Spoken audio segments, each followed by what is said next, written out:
So हे आपले points highlighting असणार आहे, ठीक आहे? म्हणजे आपण जाऊ तर शकतो यासोबत, पण वी हॅव सर टू. वाट लागली सगळ्या गोष्टींची. आपल्या प्लॅनिंगची गुरुसरांनी पूर्ण वाट लावून टाकली. म्हणजे आपण इकडे दिवस रात्र मेहनत करायची, कष्ट करायचे, पण सगळं क्रेडिट गुरुसर घेऊन जाणार. काय झालं श्रेयस? एक्झॅक्टली, नीट सांगशील का काय झालंय ते? अगं काय झालं म्हणजे हा, बरं झालं तू आलास. ते जे उपोषण करतात ना गुरुसर, त्यांचं लाईव्ह स्ट्रीमिंग चालू आहे टीव्हीवर. सगळ्या मीडियाचं कव्हरेज, त्यांचं अटेन्शन पूर्ण गुरुसरांना मिळालंय. आणि आता त्या उपोषणात ते जे काही बडबडतील त्याचं सगळं क्रेडिट ऑफकोर्स गुरुसरांनाच मिळणार. श्रेयस शांत हो, आनंद आहे ना तिथे, तसं काही होणार नाहीये मग, ठीक आहे? माया ऑलरेडी झालंय, मी तेच बघून आलोय ना. काय तर म्हणे मी राधिका मॅडमचा नवरा आहे, मी राधिका मॅडमसाठी उपोषण करतोय, माझ्यामुळे हे सगळं घडतंय. हा गुरु आहे ना, हा शहाणा असताना वेड्यासारखा वागत होता आणि आता वेडा झाला तर शहाणपणा दाखवायला लागलाय. खरं. हे बघ, तो काय बोलतो ना ह्याच्याकडे तू अजिबात लक्ष देऊ नकोस. सगळीकडे राधिकाचीच न्यूज हायलाइट होणार आहे. इनफॅक्ट रेडिओवर पण तिचाच इंटरव्ह्यू करणार आहे आपण. नाही, हे पण खरं आहे. श्रेयस, तू आता उगा चिडचिड करू नको. हे बघ, उद्या माझ्या पण मीटिंग्स आहेत. उद्यापासून सगळीकडे राधिकाचीच न्यूज दिसणार आहे. त्यामुळे आज त्याला जो काही गोंधळ घालायचा तू घालू दे ना. उद्यापासून कोणी बघणार नाही गुरुकडे.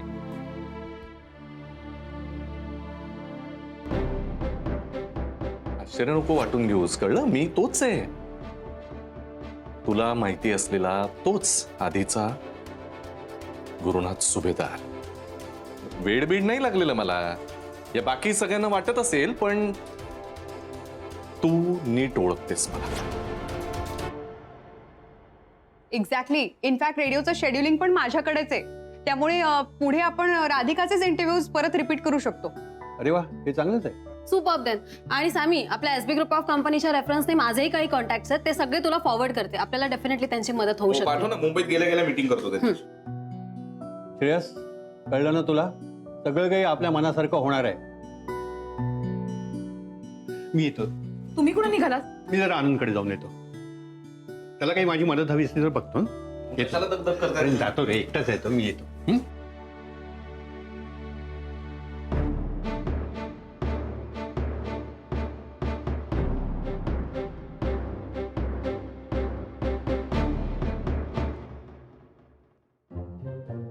दादा, तुम्ही सकाळपासून इथं बसले या, अजूनपर्यंत काहीच खाल्लं नाही.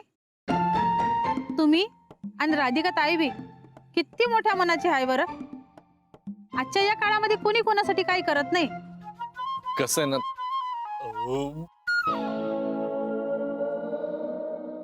गुरु, काय इतकं जोर जोरात? किती वडापाव खाल्लेस?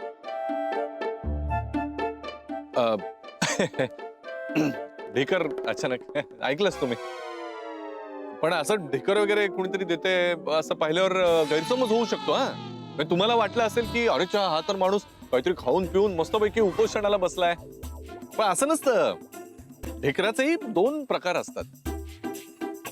हा, म्हणजे काही ढेकर भरल्या पोटी तुम्हाला येतात, काही पोट रिकामा असताना येतात. म्हणजे जमिनीतून कसे आवाज येतात ना, तर असे ढेकराचे प्रकार असतात. आणि ज्या माणसाला ढेकर येतो तो माणूस अत्यंत प्रामाणिक असतो. हा, आता माझ्याच प्रामाणिकपणाबद्दल मी काय तुम्हाला सांगणार हो. नाही, आपणच काय बोलायचं. म्हणजे मी कसं आहे हे तुम्ही माझ्याकडे कुठल्या दृष्टीनं बघताय याच्यावर अवलंबून आहे ना. तुमचा दृष्टिकोन हा फार महत्वाचा आहे. म्हणजे तुम्हाला जर असं वाटत असेल की मी गुरु, कशाला उगाच तोंडाची हवा वाया घालवतोय? काय बडबड करतोय? एनर्जी कशी सेव्ह करायची त्याचा विचार कर ना. हे सगळे जे समोर बसलेले आहे त्या बिचाऱ्यांना तू काय बोलतोयस ते काही कळत नाही. हा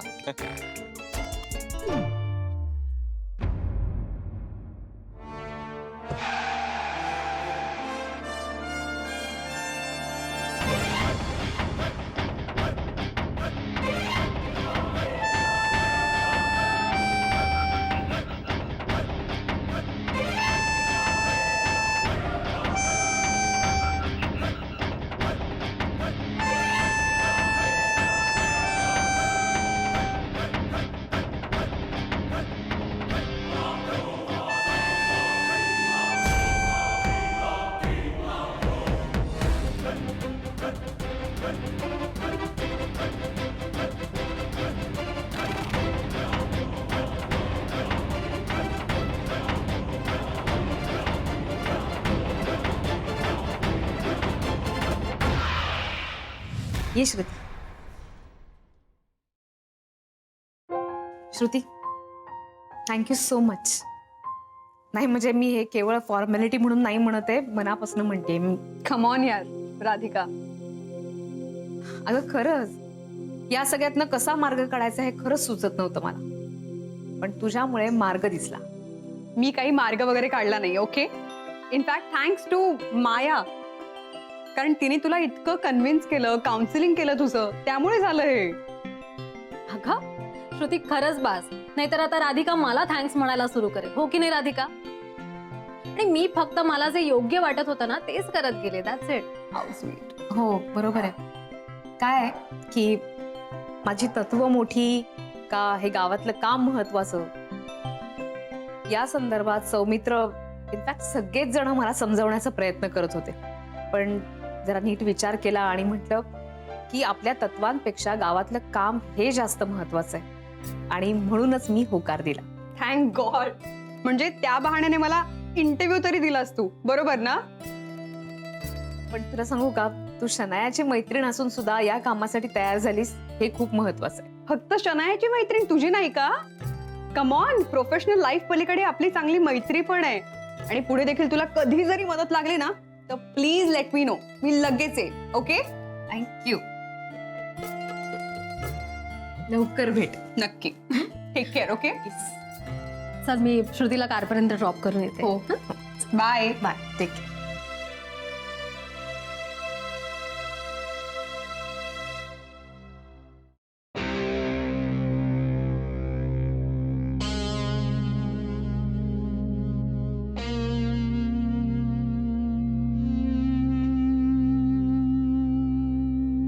तुला तुझी बायको पाहिजे ना? हो हो, मला माझी बायको परत हवी आहे. मला पण माझी बायको पाहिजे. तुमची बायको म्हणजे?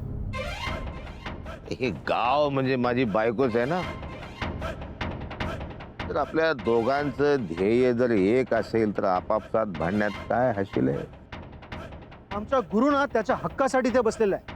अहो, मी पण गुरुचे हक्क त्याला मिळवून देण्यासाठीच बसलोय. त्याच्यासाठी भांडतोय मी. आणि जर आमच्या दोघांचं ध्येय जर एक असेल कशाला भांडायचं?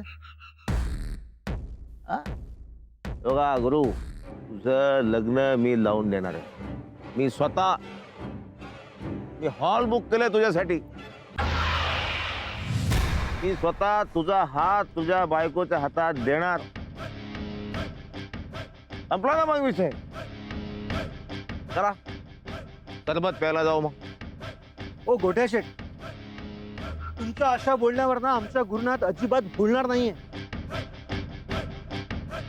आणि तो किती प्रामाणिक आहे ना तिथल्या गावच्या माणसांनी बघितलंय, कळलं?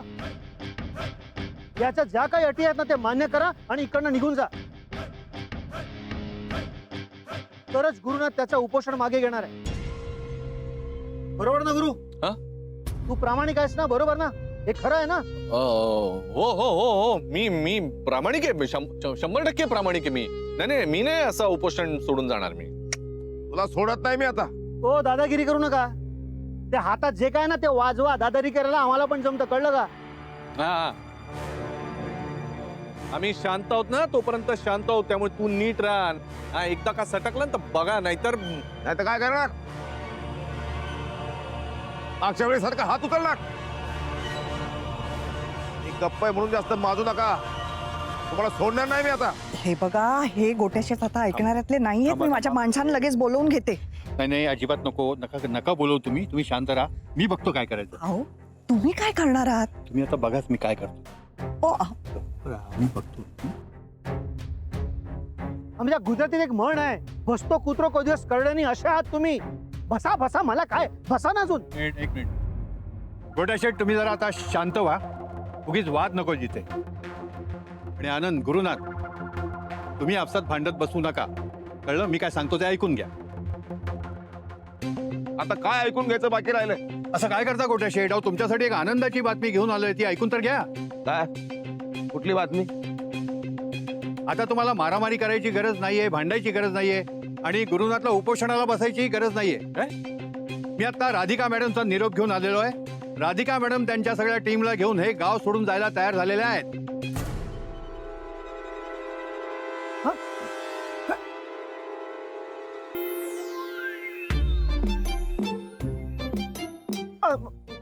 फोन व्हायब्रेट होतोय. वहिनी, हा वहिनी बोला. आता पानकर सर तुमच्याबद्दलच बोलत होते आणि तुमचा फोन आला. काय बोलतात हे पानकर सर? आपल्याला हे गाव सोड. पण का वहिनी? आपण एवढं सगळं केलं, लोकांसाठी चांगलं चांगलं करायचं, आपण का सोडून जातोय? ठीक आहे वहिनी, बर चालेल, तिथे आल्यावर बोलूया. काय काय काय काय झालं?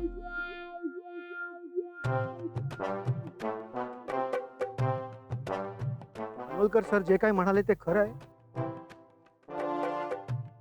आम्ही लवकरच हे गाव सोडून जाणार आहोत.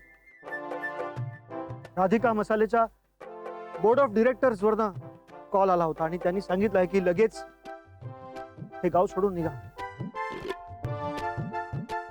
नाहीतर आमची कंपनी बंद हो. पण हे असं कसं शक्य आहे? म्हणजे असा निर्णय अचानक असं कोणी घेऊ शकतं का? असं कसं घेऊ शकतं? होऊ शकतं, आमच्याकडे काही होऊ शकतं. आमच्या कंपनीचं नाव राधिका मसाले आहे आणि राधिका मसालेमध्ये कधीही काही होऊ शकतं. छोट्या शेठ, तुमच्याशी थोडंसं बोलायचं आहे. बोला बोला, मी खुश आहे आता. काय आहे की या गावात खूप दिवस राहायला लागणार, म्हणून आम्ही इथे बराचसा पसारा करून ठेवलेला आहे. तो सगळा पसारा आवरण्यासाठी आणि गावातल्या सगळ्या बायकांना समजवण्यासाठी आम्हाला कमीत कमी 2 दिवस लागतील. 4 दिवस घ्या, दिले. वा, गावावरचं आणि गोट्या शेडवरचं संकट गेलं. पार्टी झाली पाहिजे, फटाके फुटले पाहिजेत. वा, मस्त बातमी दिली तुम्ही. संगीत हवंच. तुमच्या समोर मी कला सादर करतो.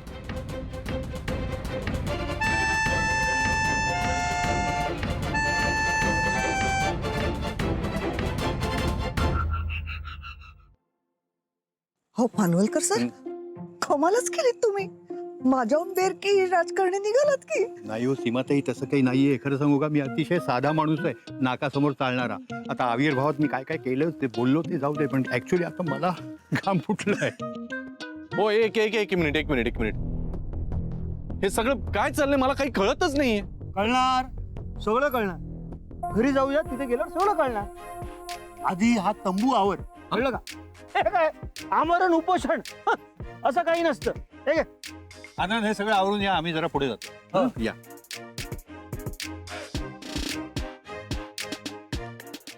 वहिनी, आता प्रश्न फक्त 2 दिवसांचा आहे. मायने ठरवल्याप्रमाणे सगळ्या गोष्टी झाल्या तर 2 दिवसात चित्र बदललेलं असेल आणि याचं क्रेडिट सगळंच मायाला जातं, कारण शेवटी हा प्लॅन तिने केला. पण त्याही पेक्षा जास्त महत्वाचं म्हणजे तिने तुम्हाला यासाठी तयार केलं. हो बरोबर आहे तुझं, पण तरी सुद्धा मला खूप भीती वाटते रे. कसली भीती? गुरुनाथ इथेच आहेत. ते जोपर्यंत इथे आहेत ना, तोपर्यंत ते कुठल्याही क्षणी काहीही गोंधळ घालू शकतात. म्हणून राधिका, आई बाबा, आई बाबा. सुखीरा सुखीरा ग बाई. नमस्कार. आई बाबा, तुम्ही कसे आहात? तुझं कसं चाललंय ते आधी सांग.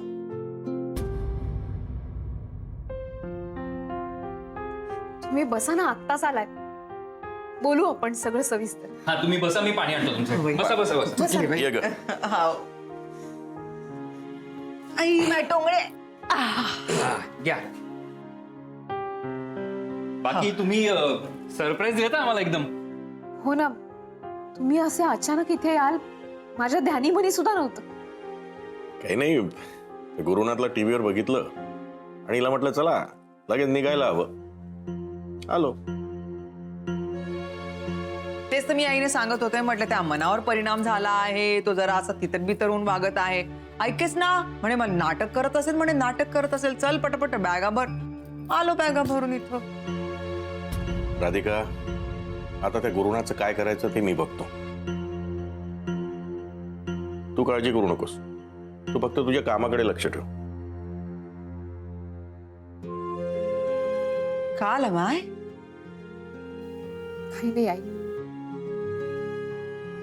बोल ना, का आलं? तुम्ही दोघे जण इथे आलात, माझं काम नीट व्हावं म्हणून. मी सगळेजण किती काळजी करता माझी. राधिका, आजपर्यंत तू सर्वांची काळजी घेत आलीस आणि आज तुला गरज असताना आम्ही काळजी करायची नाही. हे बघ, तू रडू नकोस. आम्ही आहोत ना. आणि तुला रडताना नाही, लढताना बघायचं आम्हाला. काय? अरे, एक रिक्वेस्ट आहे. बाबा रिक्वेस्ट काय करताय? बोला ना. अगं राधिका, बरेच दिवस झाले तुझ्या हातचं काही खाल्लं नाही. बाप्पा, का अगर तुम्ही इथं आलात का तुम्ही तर ते टिकातील त्रास बाबा, देता. ही काय बोलायची गोष्ट झाली का? मी आत्ता करते तुमच्यासाठी. अरे बघ, का तुम्ही पण पण बाबा मला थोडासा वेळ हवाय. वेळ द्या म्हणजे? तुमच्या मुलाला एक सरप्राईज द्यायचंय म्हणून थोडासा वेळ द्या.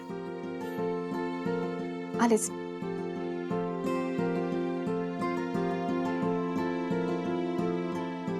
बाबा चला, तुम्हाला तुमची रूम दाखवतो तोपर्यंत. या या.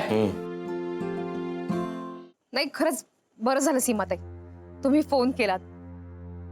नाही तसं नाही, प्रत्यक्षात इथे गोट्या शेट आल्यानंतर काहीही घडू शकतं ना. पण बरं झालं तुम्ही फोन केलात. आता जरा रिलॅक्स वाटतंय. या. हो ओके. बरं मी काय म्हणते, नंतर करते फोन. Thank you thank you.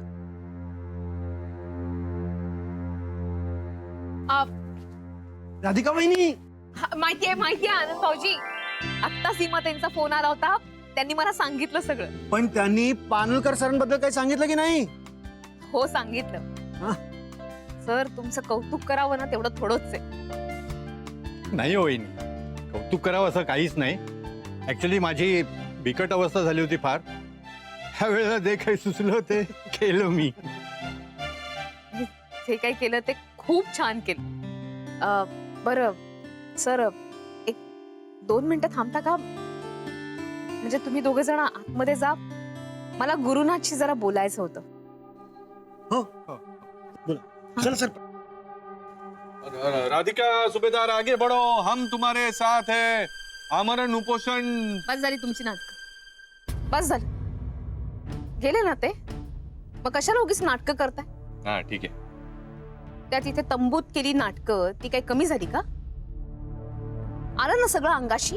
ए राधिका, राधिका काय राधिका? मला जे नेहमी धमक्या देत असता ना, ते बस करा. आता तुमच्या धमक्यांना मी घाबरणार नाही, सांगून ठेवते. अच्छा. हो, आज चला, तुमच्यासाठी एक सरप्राईज आहे. कसलं सरप्राईज? आज तर चला, मग कळेल ना तुम्हाला. चल.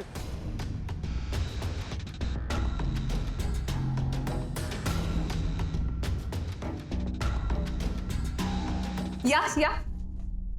काय आहे? काय कसलं सरप्राईज? हा, इथे तर कोणीच नाही दिसत आहे.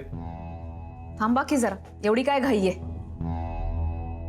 हे बघ राधिका, तू जर माझ्या बरोबर गेम्स खेळायला इथे आली असशील ना, सांगून ठेवतो. माझ्या बरोबर नाही खेळायचे गेम्स. मला जर असं वाटलं ना की तू त्रास द्यायचा प्रयत्न करतेस मला, तर तुझ्या त्या सौमित्राला ना. थांबा, पुढे बोलण्याच्या आधी एकदा मागे वळून तर पहा. बघा,